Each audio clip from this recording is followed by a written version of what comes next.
ಇವರು ಹಗರಣಗಳನ್ನು ಮುಚ್ಚಿ ಹಾಕಲು ಹಾಗೂ ಸ್ವಚ್ಛ ಆಡಳಿತ ಕೊಡುವ ಸಿದ್ದರಾಮಯ್ಯವರ ಹೆಸರು ಕೆಡಿಸಲಿಕ್ಕೆ ಭ್ರಷ್ಟಾಚಾರಿಗಳ ಪಾದಯಾತ್ರೆಗೆ ನಿಮ್ಮೆಲ್ಲ ಧಿಕ್ಕಾರವಿರಲಿ ಅಂತಕ್ಕಂಥ ಮಾತನ್ನು ನಾನು ಹೇಳಿಕ್ಕೆ ಇಷ್ಟಪಡ್ತಾ ಇದ್ದೀನಿ.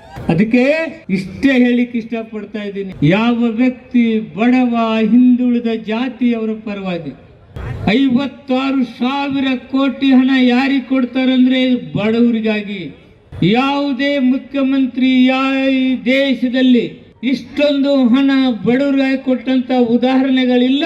ಅದೇನಾದ್ರೂ ಗಂಡದೆ ಇತ್ತಂದ್ರೆ ಅದು ಸಿದ್ದರಾಮಯ್ಯನವರಿಗೆ ಮಾತ್ರ ಅಂತಕ್ಕಂಥ ನಾವಿಲ್ಲಿ ಹೇಳ್ಬೇಕಾಗ್ತದೆ.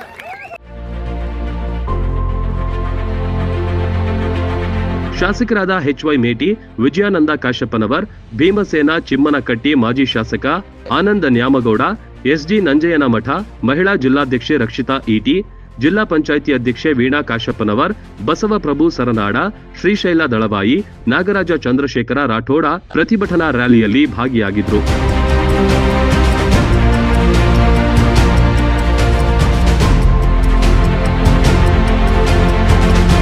ಕಾರ್ಯಕರ್ತರು ಸಿಎಂ ಸಿದ್ದರಾಮಯ್ಯ ಪರ ಘೋಷಣೆ ಕೂಗಿದ್ರು. ಹೊಳೆ ಆಂಜನೇಯ ದೇವಸ್ಥಾನದ ಆವರಣದಲ್ಲಿ ಪ್ರತಿಭಟನಾ ಸಭೆ ನಡೆಯಿತು. ನಂತರ ತಹಶೀಲ್ದಾರ್ ಅಮರೇಶ್ ಪಮ್ಮಾರ್ ಮೂಲಕ ರಾಷ್ಟ್ರಪತಿಗೆ ಮನವಿ ಸಲ್ಲಿಸಲಾಯಿತು.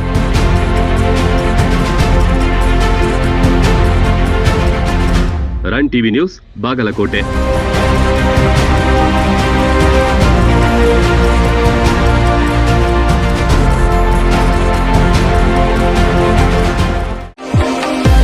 ಮುಧೋಳ.